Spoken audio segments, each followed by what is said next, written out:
Okay, hello guys. So this is tutorial 6 firefighting system. So this is part 2 of your topic 3. So there's about 5 questions in it. So let's get on with the question. So for the first question is briefly describe how water works in extinguishment of fire by cooling and smothering process. So I believe that this is a repeat of the previous tutorial 5. There's a question on this which is quite similar to the answer for this question. So it's asking you to describe how water works in cooling and smothering the fire. So for cooling, there's basically two methods, which is with the water coming into contact with the fire, it will vaporize and displace the oxygen.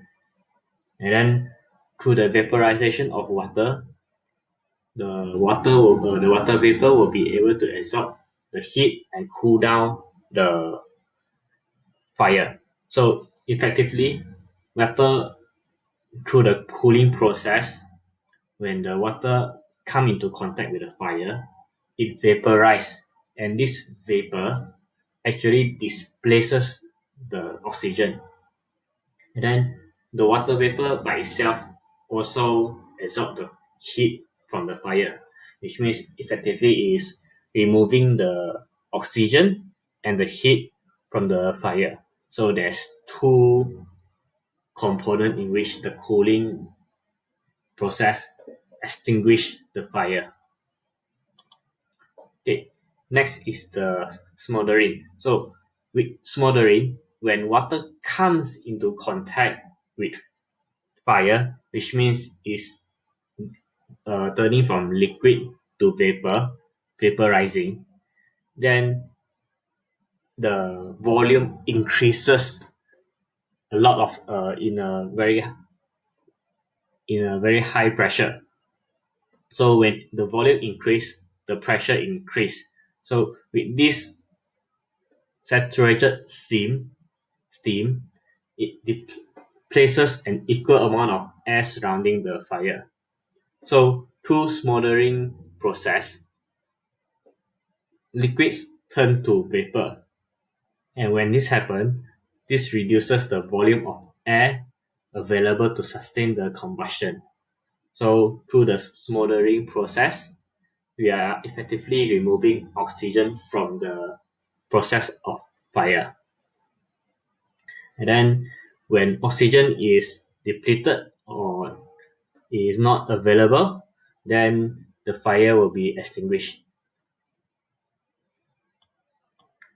Okay, so for the next question is asking to discuss between the differences of dry riser and wet riser. So essentially, as the name implied, dry riser is a empty pipe, empty vertical pipe, and a wet riser is a vertical pipe with water inside. So it is by law that a building is have to install either a dry riser or a wet riser system in a high-rise building. So because dry riser is empty, it's just a empty pipe, so they have to depend on a fire engine to pump water into the system, while the wet riser is already comprised of the duty fire pump and water tank located in the building to supply the water. So the dry riser and the wet riser is what the firefighter will use to fight a fire in a high-rise building. So we can see this is a table for a dry riser system and a wet riser system. So there's three components in it. For the water, essentially for a dry riser system, there is no water in the system, so it have to depend on the fire engine or the fire truck. So this is where the power source is. It will tell you that dry riser are normally dry and depend on the fire engine to pump water into the system. Then for the wet riser system, is always charged with water, which means that there's a water tank located inside the building itself to supply the water for the wet riser. And then as per the requirement, depending on how high the building is, you will be required to install either the dry riser system or the wet riser system. So if the building is not more than, is still within, is less than 30.5 meter, you install a dry riser system. But if you are to go above that, then a wet riser system will have to be installed lah. So the requirement is here, as you can be seen. So a wet riser system is suitable for above 30.5 meter height of building. Okay, so this is a diagram for a dry riser system and a wet riser system. So basically their methods are the same, but for dry it's empty, and for wet they have a system inside with a tank and a pump. So a dry riser will have an outlet near the building wall for the fire truck to attach their hose into this system. So this is how it will look like. In real life, there will be a room to house this wet riser system, and then this here will be a pump, a valve, and the control panel. Okay, on to the next question. So the third question is asking the advantages of using automatic carbon dioxide system in an electrical substation. So essentially, there are a few advantages to using carbon dioxide to combat fire. So one of the first advantages is good against electrical fire. Why? Because CO2 itself is an inert gas, which means it's non-combustible. And because it's a gas, when you are pumping gas at a high pressure to an area, is able to spread rapidly to all parts of the fire. So it's effectively displacing the oxygen and extinguishing the fire. So because it is a inert gas, it will not be able to conduct electricity, making it safe to extinguish fire involving electrical equipment. And because it's a gas, so it leaves no residue lah. Once you open the room, you open the door, then the gas itself will disperse into the atmosphere. So this is a carbon dioxide system is good for electrical energized, for example, the electrical substation. But if you go back to the slides, so there's a disadvantage to this, which is dangerous to human lah. So there is a system in place where before the carbon dioxide system is activated, they will sound an alarm so that everyone gets out of the room before all the duct is sealed, and then a secondary system is activated. That's where the carbon dioxide will be released into the room to put out the fire. So one of the few advantages of this system is everyone have to get out of the room, because it's very dangerous to stay in a room where the automatic carbon dioxide system will be activated. Because if you just breathe it in just 1 second, you will get unconscious. You will be unconscious. So this is one of the advantages of carbon dioxide system lah. So it's dangerous to human who stay in the room. Another disadvantage is activate slow lah. You will activate slow due to all this precaution in the system. Okay, so for the fourth question, so discuss generally on the heat detector usage. So heat detector are used where smoking is permitted and in other situations where a smoke detector could inadvertently activated by process work in the building, in example a factory. So what this means is that a smoke detector will detect smoke from a fire and activate the fire alarm. But a heat detector works differently. It detects the changes in temperature.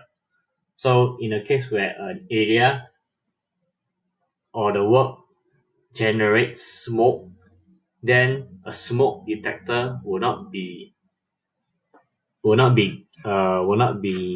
to be used for that particular area.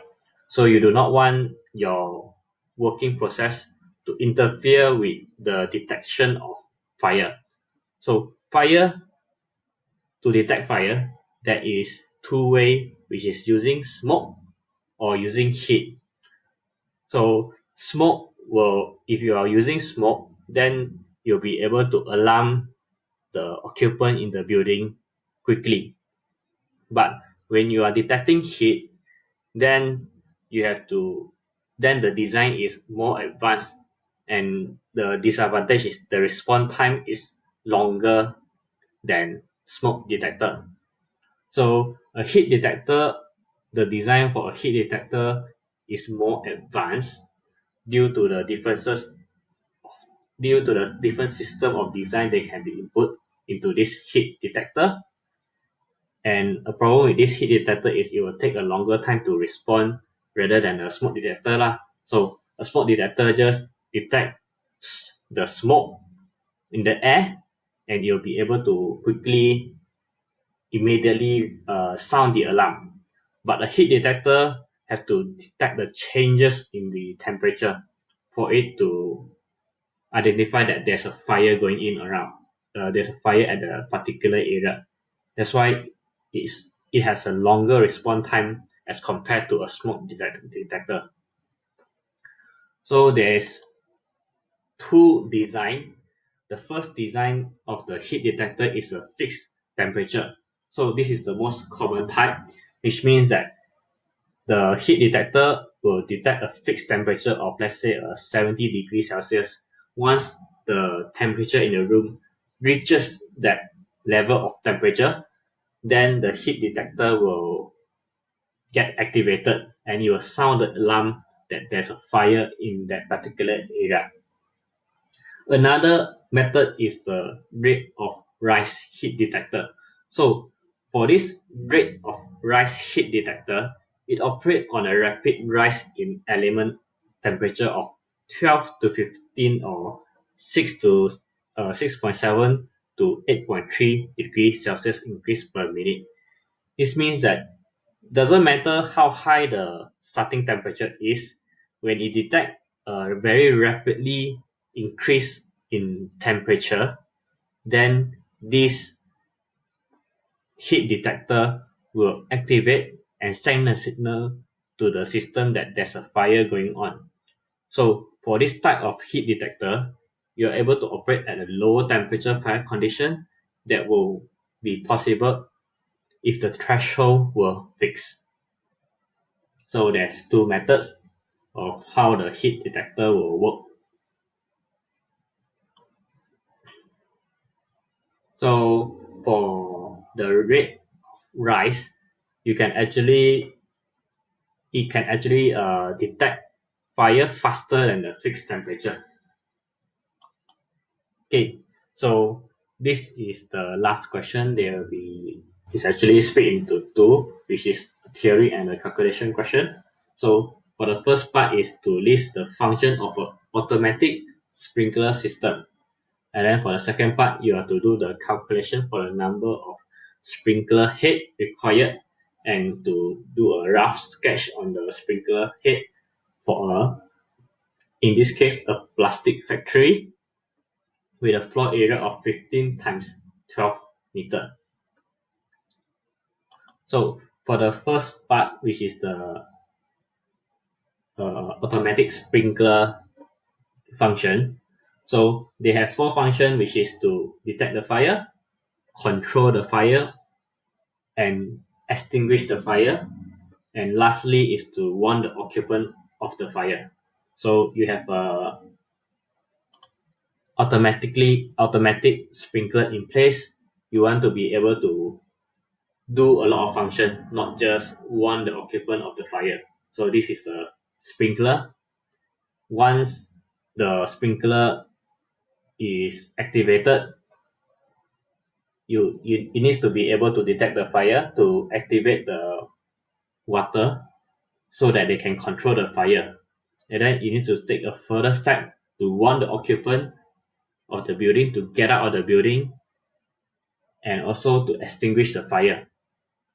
So if you are able to fight the fire when it's small, it'll be easier to control rather than having a big fire lah. Okay, so for the calculation part, this table will be given in your midterm exam or your final lah if the question come out where it require you to do this sprinkler head arrangement and spacing requirement. So for this question, a plastic factory is classified under extra high hazard, and then based on that, you know that the spacing and the distance for extra high hazard requirement is a 9 meter square. So with that information in hand, you have your floor area, which is 15 times 12. You have 180 meter square. And because an extra high hazard requires a maximum served floor area of 9 meter square per sprinkler head, so for this calculation for how many sprinkler head you require, it's just a simple using the area of the floor area of the factory divided by the maximum served floor area, which is 9 meters square per sprinkler head, and you'll get 20 head, which is the requirement. So with this 20 sprinkler head, you are to just do a rough sketch of the area, and you have to put the number of the sprinkler head in this area. So once you put it in an area, so for here there will be four in a column and 5 in a row, which is 20. So you have to just space them out, and you have you have a space of 3 meter to 1.5 meter. So from sprinkler to sprinkler, you have about 3 meter of spacing from each of them. So based on this spacing, which is for extra high hazard, the maximum spacing between sprinkler head, which is 3.7 for extra high hazard. So because based on the arrangement here, you have 1.5 meter from away from the wall for left and right, and then you have 3 meter of spacing between the sprinkler head. So in this case, for the amount of head, for the minimum amount of head required, which is 20 head, and the maximum spacing, which is between sprinkler, which is 3 meter, which is less than 3.7 meter. So this is a okay arrangement with a minimum number of head required. So this is how a sprinkler system will look like. So that's about it lah for tutorial 6. So hope you guys understand.